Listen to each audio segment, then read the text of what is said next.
Folks, it's Fernando doing another video for the Modern Survivalist, and this is going to be the last political video that I do, at least for a while. Now, I didn't want to just not do this. I wanted to do something so as to wrap up what's happened so far. And you know, I do these videos. I know that they're not nearly as popular as some of the other stuff, you know, that people just like watching, more entertaining. But it's important, folks. I've done these before, you know, because it's a key aspect of, at least the way I see it, of modern survivalism, understanding what's happening around you. We talk about awareness pretty often. This is a very important aspect of that, the awareness of to a greater level so as to comprehend who's who in the political spectrum, what's likely to happen in the future.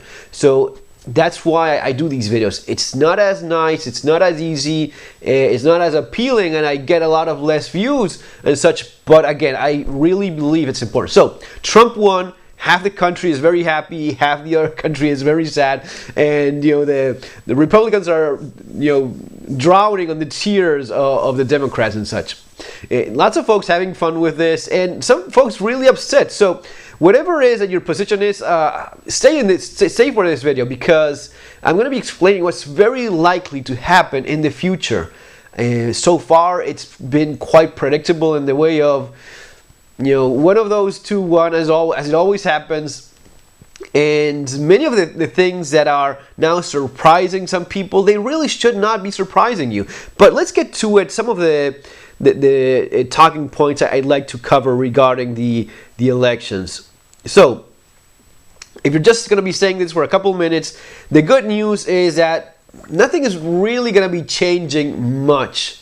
That's kind of the good news. The bad news is that, again, nothing is going to be changing much in terms of how people are living as of right now. The chances of something changing in the next few years that benefits you greatly, those are very slim, let's be honest. I mean, I would love to be pleasantly surprised and see that there's massive changes and quality of life of people has improved significantly. But again, if you're worried because if you voted for someone else if you voted for Hillary and now you think it's the end of the world, relax, it's not the end of the world. If you voted for Trump and you think that everything is going to be fantastic and, you know, rainbows on the sky all day long and donuts falling from the yeah, it's not going to be happening either. It's probably going to be a little bit disappointing, and I'm going to be getting into that in a second, because people surprisingly are already disappointed with Trump. People that had voted for him are already like, you're not doing enough. The guy hasn't even,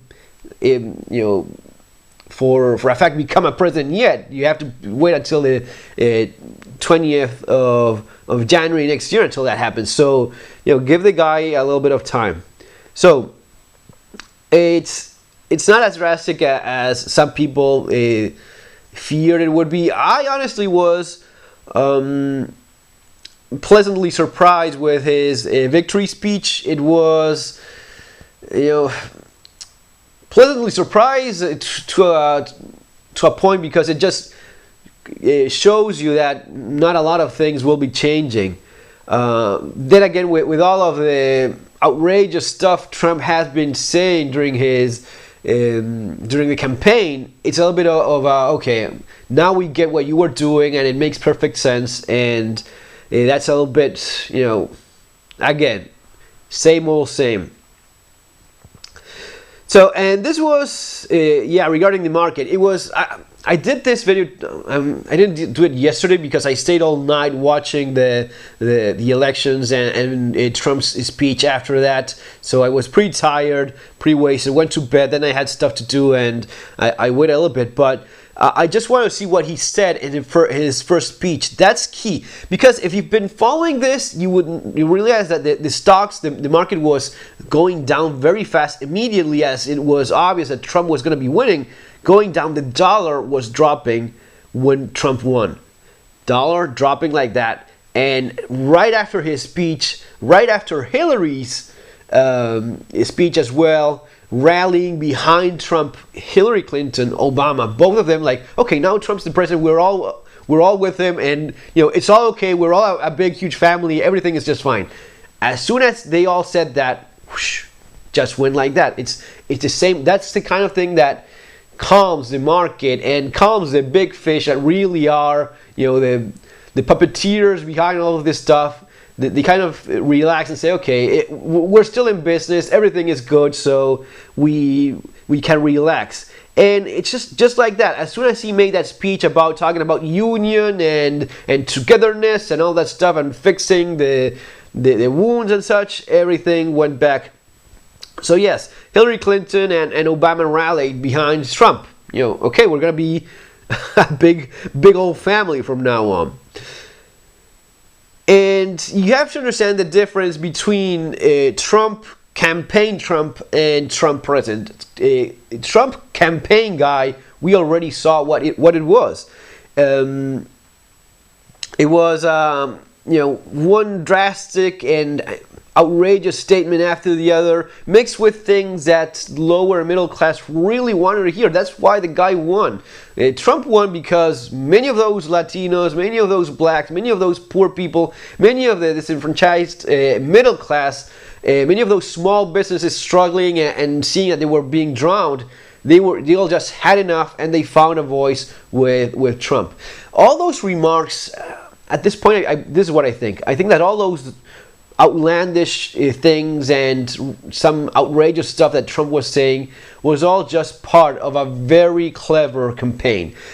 Some of it was appealing to the darker side of people. Some of the more racist kind of stuff was like, saying that Mexicans were rapists and such, and that sort of thing. It wasn't as chaotic as many people thought. It was clearly very well calculated in terms of appealing to a segment of people. Then just going back on those words and just changing what he was saying, just like he said with Obama's birth certificate. 5 years saying the guy was not born in the United States, and all of a sudden saying, okay, I'm going to be ending this, the guy was born in the United States, period. So he appealed to all of those that were, this guy is not even an American, he's our president. He appealed to those, he caught the attention of all those folks, and just before the elections, the guy goes, yeah, he was born here, it's all fine. So it was all part of a very well calculated campaign. The guy has a lot of money. He probably had fantastic advisors on what to say. This isn't anything new. Many politicians, I'm not going to be mentioning some of them because it can be kind of concerning to know what kind of people use these strategies, but these strategies have been used in the past very successfully. So, you will have to look into that. But now you have the President Trump. And that's what you have to look forward to as of right now. And it starts with his victory speech, which was actually very good in terms of closing the division that became so obvious during the campaign. What I think is that he went a little bit too far, at least with some segment of the society, in terms of fueling a lot of darker stuff that he's going to be having a very hard time now closing, because he used that for the political. Carlos Menem, the president of Argentina, he said that if he had said what he was planning on doing after he became a president, he never would have won. This is kind of that same thing. The guy says certain things to win, and now he's going to be doing God knows what. At least he seems far more reasonable in his first day as future president of the United States, which is a little bit more of peace of mind, at least for some of those Hillary voters that were, he's a devil, he's going to be destroying everyone, he's going to be bringing us back to slavery, and he's going to be doing this and that. Those more dramatic Hillary voters should have a little bit more of peace of mind. Those Trump voters that thought he was going to be doing many things that you thought he was going to be doing, maybe you're going to be disappointed there. So we went through that, who voted for Trump. Guys, if the majority of people hadn't voted for him, he wouldn't have won. So it's obvious that many of those poor middle class blacks, whites, Latinos, if the majority hadn't voted for him, he never would have won. That does not mean that he hasn't had a lot of help from a lot of the elites as well. When you hear people saying that the mainstream media was against Trump, that's sweet and all, but you don't understand clearly what the mainstream media is and how it works. The mainstream media is not a body of its own. It's not its own master. The mainstream media belongs to certain people, which are pretty much the guys that are buddies with Trump. The mainstream media played very well into what Trump was doing. When Trump goes and says Mexicans are all criminals or rapists, he's saying that himself. The mainstream media is not inventing it. What the mainstream media is doing is spreading that message he just said. That little Twitter he just put out there, the mainstream media spreads it all over. That's exactly what he's looking for when he says such things. If the mainstream media was really against the guy, what you do is you just don't pay him any attention. You just don't show any of his stuff. You just stick to the basic, most absolutely necessary, which is what they did, for example, with Ron Paul. They did just that. Anything that he was saying that was smart, anything that he was saying, or even some of the less smarter things that he was saying, they just don't give him airtime. That's a key word in media, is airtime. How much airtime are you getting? And if you notice, even CNN, which it's Hillary's channel, right? Well, no, it's not. It was 70% of the time, the headline was Trump. Trump said something stupid. Trump said something sexist. Trump said this. Trump said that. It was always something about Trump. Hillary was, there. But even when it started with all the FBI stuff with Hillary Clinton, if they had been in favor of her, they would just have not mentioned it at all. Just, no one is forcing a channel to talk about one thing or the other.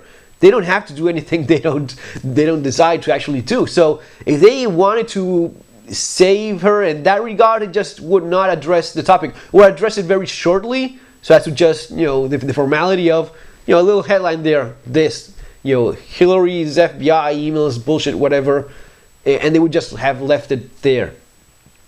And then you have, of course, I think that one of the most obvious things was the FBI, the email thing, the email scandal, just a couple days before the actual election. That was, it takes a lot to deny that had very clear political implications, at least the way I'm seeing it. But going back to, as of right now, what happens forward. I'm addressing these things that already happened because I really expect some of you folks watching this to gain the level of understanding of what the mainstream media actually is and does. It's not its own boss. It belongs to some people. So as soon as you understand that, and that is representing their interests, as I said in the videos before, it's when you're offered between these two choices, they have already been pre-selected. It's a false sense of choice, really. Going back to what's happening now in terms of in the future. Some of the questions that I read from people is Trump going to be building a wall? There's a good chance that he may build one, but Trump really doesn't owe you anything. I mean, he said certain things so as to become president. Don't be awfully surprised if he doesn't actually build a wall. Maybe he will. I mean, maybe there's maybe building the wall actually gets him a lot of political support. Now it's funny to see some people actually desperate for Trump to build a wall as of right now. The guy cannot build it as of right now, as of this moment. It's actually impossible for him. But give it a little bit of time. Maybe the wall will be built. Okay, kicking off all the illegals, that will certainly not happen. He said it, he went back on that sometimes. He then said about expelling and deporting the criminals, the illegal criminals. The actual cold fact that no politician will be telling you is that they cannot expel 20 or 30 million illegal immigrants because the economy would crash, collapse if such a thing was even possible to do. You just cannot deport 30 million people and expect the country to not suffer. It would go down. It would actually economically collapse if they actually did that. So that I can pretty much guarantee you, Trump will not be expelling all illegal immigrants. Maybe increase a little bit of those deportations and such. Maybe a little bit of a tougher And it's gonna be, if you're an illegal immigrant right now, or maybe if you're just Latino in the United States, you're gonna be having a little bit of a tougher time, because the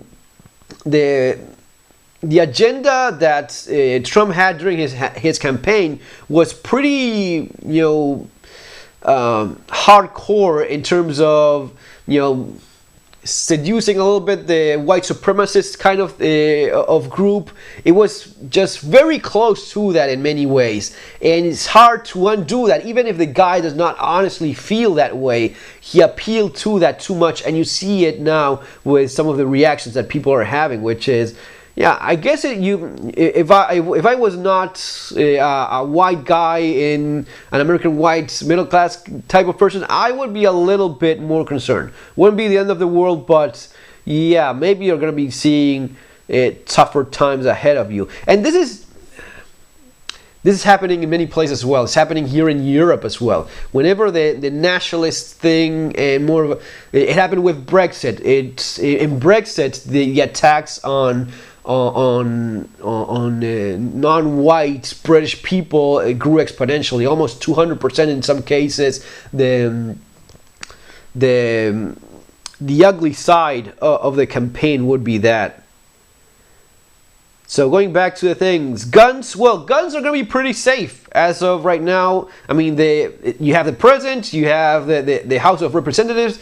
Gun laws, that's pretty much safe in terms of you're not going to be seeing any big or even small, I guess, bans on firearms. Gun manufacturers are actually suffering a little bit because, as we all know, Democrats are the best gun sellers on the planet. Obama was gun seller of the year like 8 years in a row. Whenever the elections came close and whenever he won, everyone rushed to buy guns because there's always the fear of them banning it. They never actually did it, but people got scared and bought a ton of guns. Some of the guys in the forums were saying, what are we going to be doing with all the guns that I bought now?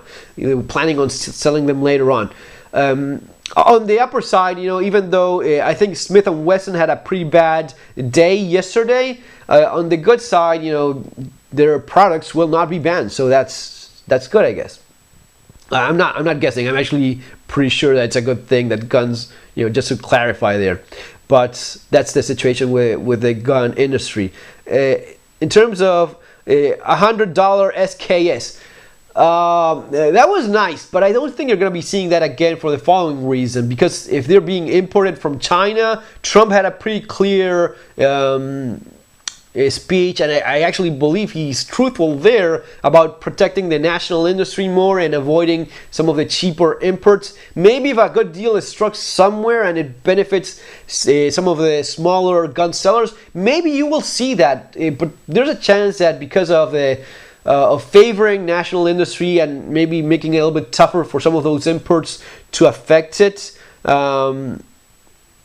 maybe not, but we can always keep our fingers crossed for $100 SKS and maybe, God willing, $200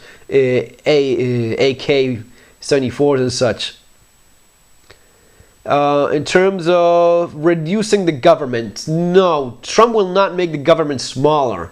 That's more of a libertarian type of agenda, and Trump will definitely not do that, because the smaller the government, the less power he will have. And Trump is not a guy that's going to be throwing away power. If that's clear enough for most of us. So you're not going to be seeing a smaller government. Reducing spending and debts for the same reasons, no. He's not going to be giving away any of the power that he has. He is actually going to be struggling to get more of it. That's the kind of person he is, and probably that's the kind of way he's going to be running the country as well. And besides, in terms of the debt, there's really not much that he can do about it, because the US dollar is debt. It's the entire economic system that is based on debt. You would have to get a much more radical guy to change that. So, and he's a billionaire, for crying out loud. He's not going to be destroying his own wealth by changing the economic system. Okay, trying to do this as fast as possible. So we talk about guns, government, national production. Is it going to be? Are the small businesses going to be better off? that was one of his political campaign things. So yeah, he had to balance it well with still, benefiting the elite as he is expected to do. As the guys, the big corporations, Wall Street, all these guys that basically are the reason why he is president right now. He cannot just turn around those and just bash them over the head. And honestly, in 70 years of life, he never showed inclinations to do any of that. So I wouldn't be expecting it either. So if he manages to, he could reduce some of the spending in terms of international affairs. That's the kind of thing that he could make a few more cuts, maybe become more efficient in some things. The guy is a businessman, so he is supposedly capable of being more efficient in the way the public money is being spent, so as to help the little guy a little bit more. So that's kind of possible. That could happen. I would expect that. Again, I wouldn't be awfully surprised if it doesn't happen, but hopes up there. In terms of Russia, well, you have a guy that's pretty much in the same page with Putin. Putin really liked the idea of Trump winning. Trump won. Putin is happy. He did a nice little speech about how happy he is that Trump won. On the other hand, I would be a little bit concerned about what's good for Putin being good for America. I don't know if it's always the case.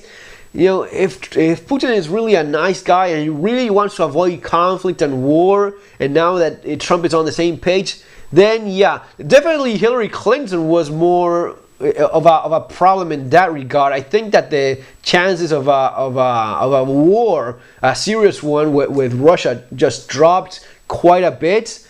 So that would be one of the positive things that I at least think is happening right now. So what else do we have in terms of the economy, middle class? We talked about that before. Some of the things I find a little bit concerning. Some guys were saying this is the happiest day of their lives. It just goes to show how miserable life is for some people. It just goes to show why so many felt so represented by Trump. It goes to show why Trump won. I just think it's sad. If yesterday was the happiest day of your life, man, I'm really sorry for you. Honestly, I mean, what you really need to have a very crappy life so as to an election being the happiest day of your life. And the same goes for the guys of the Hillary campaign. Is this the worst day of your life? You don't really understand what just happened. If you're a Hillary voter and this just ruined life for you or ruined your week even, you just don't really understand just look at how happy freaking Hillary Clinton is right now. I mean, if Hillary's happy, if Obama's okay with the guy, why aren't you as well, given that you are a supporter of these people?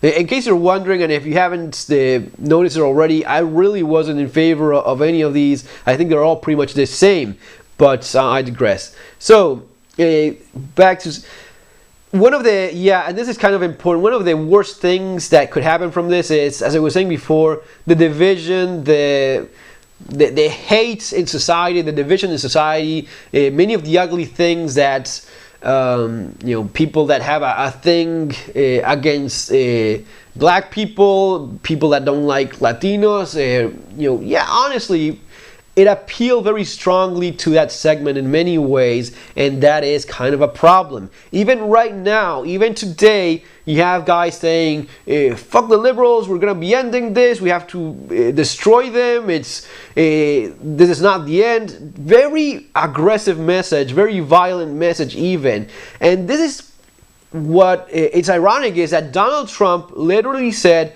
in his victory speech, he said, now is the time, listen, if you're a Trump fan, if you're one of those guys that are just, because the Trump followers was a pretty broad spectrum. Some of those were racist. Some of those were good people that honestly were fed up with the current political system. Some of those were people that have been struggling honestly. And Michael Moore did actually a very good little speech explaining why Trump has so many supporters.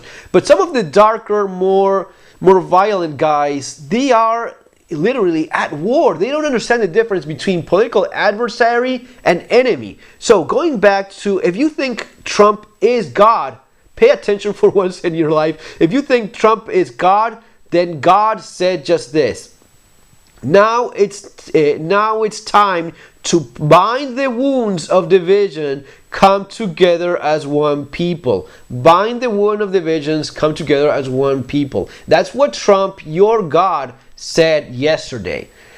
Now, some folks are not paying attention to that. They just do not want to hear anything, even if it comes out of Trump's mouth. They just want to hate and finish this. We're going to be ending this. I don't really understand what they mean by that. I mean, what is it that you want? I mean, you won the presidency. You even won the House as well. You pretty much got what you wanted, so that's great. We can all look forward to seeing what happens now. And finally, wrapping this up in terms of now talking to the more reasonable people that I hope are watching this. I hope I have guys watching it, and I know I have, but during these last few weeks I had to ban some folks because they were just insulting. I guess those were the more hardcore type of folks. But if you're some of the more reasonable folks, reasonable Trump supporter, reasonable Hillary supporter that's kind of worried right now on either side, the thing is this: Trump president is a different person, and there may be things to his personality that you don't like. I at least don't like a bunch of them, what is visible of him. Now that's not, it shouldn't be personal what he is as a president. He did certain things and he said a lot of things to become president now, and this first victory speech actually proves that he's very different from the campaign guy to the president guy. Trump president is already different. So what I at least would do is this: I would give him a year and see what he does with a year. Then give him a couple more years, see what happens from there. The guy's already president. Give it a little bit of time to see what he does, both positive and negative. Some folks want him to build a wall right now, do this. No. And in terms of the economy, same thing. You cannot expect anything to happen all of a sudden. Give it a year and let actions speak louder than words. Folks, it's going to be all for now. I hope you have a great day. Relax, guys. It's not the end of the world. And we'll see you on our next video. Take care.